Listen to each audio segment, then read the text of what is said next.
അങ്ങനെ അന്നത്തെ ദിവസം സന്തോഷത്തോടെ കഴിഞ്ഞുപോയി. പിറ്റേന്ന് രമ്യ തുണിക്കടയിലേക്ക് പോകാനുള്ള കാര്യങ്ങളെല്ലാം തകൃതിയായി ചെയ്തു. സഹായിക്കാൻ കൂടെ മനോജും ഉണ്ടായിരുന്നു. അവൾക്ക് അത് തന്നെ ഒരു പോസിറ്റീവ് സൈഡായിട്ട് തോന്നി. കാര്യം മനോജ് സ്വന്തം കാര്യം നോക്കാനായിട്ട് തന്നെ സഹായിക്കാൻ വന്നിട്ടുണ്ട്. പക്ഷേ ഇപ്പോൾ അങ്ങനെയല്ല, ആത്മാർത്ഥമായിട്ട് തന്നെയാണ് തന്നോട് നിൽക്കുന്നത്. അവൾക്കിപ്പോൾ പൂർണ്ണമായും മനോജിനെ മനസ്സിലാക്കാനും വിശ്വസിക്കാനും കഴിയുന്നുണ്ട്. അടുത്ത ആഴ്ച തൊട്ട് മനോജിന് ജോലിക്ക് കയറണം. ഒരാഴ്ച തന്നോടൊപ്പമുണ്ട്. അതുകൊണ്ട് തന്നെ അവൾക്കൊരു സന്തോഷവുമുണ്ട്. അങ്ങനെ മനോജ് അവളെ രാവിലെ തുണിക്കടയിൽ കൊണ്ടുവന്നാക്കി. അവളുടെ ജീവിതം ഇപ്പോൾ അടിമുടി മാറിയിട്ടുണ്ട്. പുതിയ ഡ്രസ്സ്, അതുപോലെ തന്നെ പുതിയ ചെരുപ്പ്, കാഴ്ചയിൽ തന്നെ ഇപ്പോൾ പണ്ടത്തേലും ഒരുപാട് മാറ്റങ്ങളുണ്ട്. ജീവിതത്തിൽ നല്ല നല്ല കാര്യങ്ങളൊക്കെ നടക്കുന്നതിൻ്റെ മാറ്റങ്ങൾ അവൾക്കും ഉണ്ടായിരുന്നു. മാത്രമല്ല സന്തോഷവും ഉത്സാഹവും എല്ലാം ഉണ്ട്. തുണിക്കടയിൽ പലരും ചോദിക്കുന്നുണ്ട്, ഇപ്പോൾ പഴയ ആളൊന്നും അല്ലല്ലോ, ഭർത്താവൊക്കെ ഇപ്പോൾ നന്നായിട്ട് നോക്കുന്നതിൻ്റെ മാറ്റങ്ങളൊക്കെ കാണാനുണ്ട്. അവൾക്ക് അതൊക്കെ പറയുന്നത് ചെറിയ രീതിയിൽ ടെൻഷൻ ഉണ്ടാക്കുന്നുണ്ട്. കാരണം ആൾക്കാരുടെ കണ്ണ് തട്ടി ഇനി വീണ്ടും പഴയ അവസ്ഥയിലോട്ട് പോകുമോ എന്നതൊക്കെയായിരുന്നു അവളുടെ ടെൻഷൻ. അവൾ എല്ലാം ചിരിച്ചു കളയും. മാത്രമല്ല ഇപ്പോൾ ആഹാരം കൊണ്ടുവരുന്നതിനകത്താണെങ്കിലും മാറ്റങ്ങളുണ്ട്. ഇപ്പോൾ നല്ല നല്ല കറികളും എല്ലാം കൊണ്ടുവരാറുണ്ട്. മറ്റേത് ചോറ് കൊണ്ടുവന്ന് അവൾ ഒളിച്ചു വെച്ചിട്ടായിരുന്നു കഴിച്ചിരുന്നത്. കാരണം കറികളൊന്നും ഇല്ലാത്തതിനാൽ. ഇപ്പോൾ പക്ഷേ അങ്ങനെയല്ല, മറ്റുള്ളവർക്ക് കൂടി കറികൾ കൊണ്ടുവരാറുണ്ട്. മൊത്തത്തിൽ രമ്യയുടെ ജീവിതത്തിലെ മാറ്റങ്ങൾ അവൾക്ക് തന്നെ ഉൾക്കൊള്ളാൻ സാധിക്കുന്നുണ്ടായിരുന്നില്ല. എല്ലാവർക്കും അതിൽ നല്ല രീതിയിലുള്ള സന്തോഷമുണ്ട്. ആർക്കും അവളുടെ ഈ വളർച്ചയിൽ പ്രത്യേകിച്ച് ഒരു അസൂയ കുശുമ്പോ ഇല്ല. കാരണം അവൾ എല്ലാവരോടും അങ്ങനെ തന്നെയാണ് നിൽക്കുന്നത്. അതുകൊണ്ട് തന്നെ അവളെ സപ്പോർട്ട് ചെയ്യാൻ മാത്രമേ ആൾക്കാരുണ്ടായിരുന്നുള്ളൂ. അങ്ങനെ വൈകുന്നേരമാവാൻ അവൾ കാത്തിരുന്നു. ഇതുപോലെ അവളുടെ ജീവിതത്തിൽ അവൾ കാത്തിരുന്നിട്ടില്ല. മനോജിൻ്റെ വരവിനായിട്ടായിരുന്നു അവളുടെ കാത്തിരിപ്പ് മുഴുവൻ. ഇപ്പോൾ മനോജിനോടൊപ്പം കിട്ടുന്ന ഓരോ നിമിഷവും അവൾക്ക് വിലപ്പെട്ടതാണ്. കാരണം മനോജ് ഇപ്പോൾ പഴയ ആളല്ലല്ലോ. ആത്മാർത്ഥമായി അവളുടെ മനസ്സിലും സ്നേഹം വരുന്നുണ്ടായിരുന്നു. തൻ്റെ ഭർത്താവ് എന്നുള്ള ഒരു സ്നേഹം അവൾ ഇപ്പോൾ അറിഞ്ഞു തുടങ്ങുന്നുണ്ട്. അങ്ങനെ എങ്ങനെയൊക്കെയോ വൈകുന്നേരമായപ്പോൾ മനോജിൻ്റെ കോള് വന്നു. എടീ, ഞാൻ ഈ ഗേറ്റിന് വെളിയിൽ തന്നെ ഉണ്ട്, നീ ഇങ്ങോട്ട് വരണേ. ഓ വരാം. അങ്ങനെ മനോജ് കുഞ്ഞുമായി ഗേറ്റിന് വെളിയിലുണ്ടായിരുന്നു. ഇപ്പോൾ അവൾ ജോലിക്ക് പോകുമ്പോൾ കുഞ്ഞിനെ നോക്കുന്നത് മനോജാണ്. ഒരാഴ്ചത്തേക്ക് കാണൂ ഈ സൗകര്യമൊക്കെ.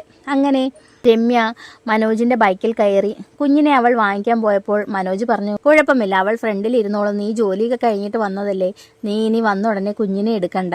അങ്ങനെ അവർ രണ്ടുപേരും കൂടി പതിവ് ചായക്കടയിൽ പോയി ചായയൊക്കെ കുടിച്ചു. പൈസയൊക്കെ കൊടുത്തത് മനോജാണ്. അങ്ങനെ ചായയൊക്കെ കുടിച്ച് രണ്ടുപേരും കൂടി ബൈക്കിൽ പോയതും മാർക്കറ്റിലൊന്ന് കയറാമെന്ന് രമ്യ പറഞ്ഞു. നാളത്തേക്ക് കുറച്ച് പച്ചക്കറിയും മീനും ഒക്കെ വാങ്ങിക്കണം. അങ്ങനെ മാർക്കറ്റിലൊക്കെ കയറി പച്ചക്കറിയും മീനും ഒക്കെ വാങ്ങിച്ച് രണ്ടുപേരും സന്തോഷത്തിൽ വീട്ടിലെത്തി. അതിനുശേഷം അവൾ കുളിച്ച് ഫ്രഷായി വന്നപ്പോഴേക്കും മനോജ് അവൾക്കുള്ള ചായയുമായിട്ട് വന്നു. ഞാൻ ഇന്ന് കുറച്ച് അടിച്ചു വാരാനും തുടയ്ക്കാനും ഒക്കെ ഉണ്ടായിരുന്നു. അതൊക്കെ തുടച്ച് പാത്രങ്ങളെല്ലാം കഴുകി വെച്ചു. മീൻ കട്ട് ചെയ്ത് ഞാൻ കറി വയ്ക്കാം, പച്ചക്കറിയൊക്കെ എന്താണെന്ന് വെച്ചാൽ അരിഞ്ഞു തരാം, തേങ്ങ തിരുമ്മി തരാം. നീ ഇത്രയും നേരം കിടന്ന് കഷ്ടപ്പെട്ടതില്ലേ, ഇനി നീ റെസ്റ്റ് എടുക്ക്, ഉള്ളപ്പോഴല്ലേ സഹായിക്കാൻ പറ്റൂ. അവൻ്റെ ഈ വർത്തനം അവളുടെ മനസ്സിനെ കുളിരണിയിച്ചു. തൻ്റെ ഭർത്താവ്. അവൾക്ക് വീണ്ടും വീണ്ടും മനോജിനോട് സ്നേഹം കൂടി വരികയാണോ, അദ്ദേഹം തന്നെ എത്രത്തോളം മനസ്സിലാക്കി വരുന്നു എന്നവൾക്ക് തോന്നി. ഇത്രയും നാളും സ്വന്തം കാര്യത്തിന് മാത്രം തന്നെ സ്നേഹിച്ചിരുന്ന മനോജ് ഇപ്പോൾ ആത്മാർത്ഥമായി സ്നേഹിക്കുന്നു. അങ്ങനെ രമ്യ കുഞ്ഞിനെയും കൊണ്ട് പരിസരത്തൊക്കെ കറക്കമായിരുന്നു. ചുറ്റുമുള്ള അയൽപ്പക്കക്കാരോടൊക്കെ അവൾ കുറച്ചു നേരം സംസാരിച്ചു. കുഞ്ഞിനെയൊക്കെ അവരെടുക്കുകയും കൊഞ്ചിക്കുകയൊക്കെ ചെയ്തു. അതിനുശേഷം അവിടെ സ്പെഷ്യലായി ഉണ്ടാക്കിയ സാധനങ്ങളൊക്കെ രമ്യയ്ക്ക് കഴിക്കാൻ കൊടുത്തു. രമ്യ അവിടെ വെച്ച് കഴിക്കാതെ തൻ്റെ ഭർത്താവിനും കൂടി അത് വീട്ടിലേക്ക് കൊണ്ടുവന്നു. അയൽക്കാരൊക്കെ നല്ലതാണ് മനോജ്. ഞാൻ അവിടെ ചെന്നപ്പോൾ എന്തോ ഒരു സ്നേഹമുള്ള ആൾക്കാർ. അവർ വീട്ടിലുണ്ടാക്കിയ സ്പെഷ്യലൊക്കെ തന്നു വിട്ടു. മനോജിന് ഞാൻ കൊണ്ടുവന്നതാണ്. അവൾ പറഞ്ഞു, നീ കഴിച്ചോ, ഞാൻ കഴിച്ചോളാം, നീ കഴിക്ക്. അവൾ മനോജിനോട് പറഞ്ഞു, അത് വേണ്ട, നമുക്ക് രണ്ടുപേർ കൂടി കഴിക്കാം. അങ്ങനെ അവൻ കുറച്ച് പിച്ചി അവളുടെ വായിൽ വെച്ച് കൊടുത്തു. രണ്ടുപേരും സ്വപ്നതുല്യമായ സ്നേഹത്തിൽ കൂടി കടന്നു പോവുകയായിരുന്നു. ഒരു പ്രണയവും സ്നേഹവും ഒന്നും ഒരിക്കലും അസ്തമിക്കരുതേ എന്ന് അവൾ ദൈവത്തോട് പ്രാർത്ഥിച്ചു. കാര്യം തൻ്റെ ഭർത്താവിനെ ഇങ്ങനെ തനിക്ക് കാണാൻ പറ്റുമെന്ന് സ്വപ്നത്തിൽ പോലും കരുതിയിരുന്നില്ല. ആ സ്വപ്നത്തിൽ പോലും കരുതാത്ത മാറ്റമാണ് അദ്ദേഹത്തിന് ഉണ്ടായിരിക്കുന്നത്. അങ്ങനെ അവൾ അടുക്കളയിലേക്ക് ചെന്നതും നല്ല മീൻകറിയുടെ മണം വരുന്നു. ഇദ്ദേഹത്തിനെയൊക്കെ ഇത് ആര് പഠിപ്പിച്ചെന്നാണ് അവൾ ആലോചിച്ചത്. കാര്യം ഒരു ജോലിക്കും പോവാതെ നിന്നിരുന്ന മനുഷ്യൻ, അമ്മ കൊഞ്ചിച്ചും താലോലിച്ചും കൊണ്ടു നടന്നിരുന്ന ഒരു മനുഷ്യനാണ്. ഇത്രയും വയസ്സിനിടയ്ക്ക് അദ്ദേഹം ഒരു ജോലിക്കും പോയിട്ട് പോലുമില്ല. പക്ഷേ പാചകം അദ്ദേഹത്തിന് നന്നായിട്ട് അറിയാം. അതൊരു കലയാണ്. അത് ആർക്കും പഠിച്ചെടുക്കാൻ പറ്റുന്ന ഒരു കഴിവാണെന്ന് അവൾക്ക് തോന്നി. കാരണം അത്രയ്ക്ക് നന്നായിട്ട് അദ്ദേഹം കുക്ക് ചെയ്യും.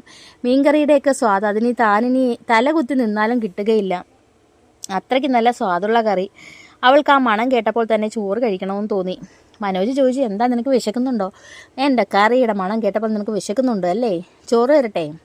അവൾ തലയാട്ടി. അവൻ തന്നെ ചോറിട്ട് മീൻകറിയും കൊഴിച്ച് അവൾക്ക് കൊടുത്തു.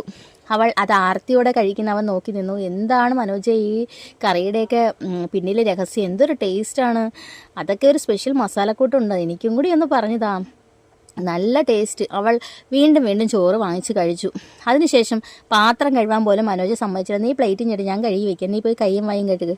അതോ ഇനി ഞാൻ കയ്യും വായും കഴിവിക്കണം? അയ്യോ വേണ്ടേ. അവൾ പോയി കയ്യും വായും കഴിവിച്ചിട്ട് കൊച്ചിനെ എടുത്ത് റൂമിലേക്ക് പോയി. അവൻ അടുക്കളയെല്ലാം ഒതുക്കി റൂമിലേക്ക് ചെന്ന് കുറച്ച് നേരം ഫോണും നോക്കി കിടന്നു. അതിനുശേഷം രണ്ടുപേരും കൂടെ കൊച്ചിനെ കളിപ്പിക്കുന്നത് തുടർന്നു. പൊന്നുമണിയെ മുത്തുമണിയെ എന്ന് വിളിച്ചിട്ട് മനോജ് കൊച്ചിനെ കൊഞ്ചിക്കുകയായിരുന്നു. തനിക്ക് കുറച്ച് നാളെങ്കിലും തൻ്റെ കുഞ്ഞിനെ വിട്ട് നിൽക്കേണ്ടി വന്നല്ലോ എന്ന് ഓർത്തപ്പോൾ അവന് വിഷമം വന്നു. അവൻ അത് അവളോട് ഷെയർ ചെയ്തു. ഞാൻ ഈ എൻ്റെ കുഞ്ഞിനെ നിന്നെ ഉപേക്ഷിച്ച് കുറച്ച് നാളെങ്കിലും മാറി നിൽക്കേണ്ടി വന്നല്ലോടി, അതെനിക്കിപ്പോഴും ഓർക്കുമ്പോൾ ഭയങ്കര വിഷമോ. നിങ്ങൾ പഴയ കാര്യങ്ങളൊന്നും ഓർക്കണ്ട, ഇതൊന്നും ഇപ്പോൾ നമ്മളുടെ പുതിയ ജീവിതമല്ലേ, നമ്മളിപ്പോൾ അടിമുടി മാറിയിട്ടുണ്ട്, നമുക്ക് ഈ സന്തോഷവും സമാധാനവും ഒക്കെ മരണം വരെ കിട്ടണേ എന്നതാണ് എൻ്റെ ഒരു പ്രാർത്ഥന. അതുകൊണ്ട് നമുക്ക് നല്ല കാര്യങ്ങളെപ്പറ്റി മാത്രം ചിന്തിക്കാം, നമ്മുടെ ജീവിതത്തിലുണ്ടായ മോശമെല്ലാം നമുക്ക് മറക്കാം. ഇപ്പോൾ ഒരു പുതിയ മനോജും പുതിയൊരു രമ്യയുമാണ്, പിന്നെ നമ്മുടെ മകളും, അത് മാത്രം ചിന്തിച്ചാൽ മതി.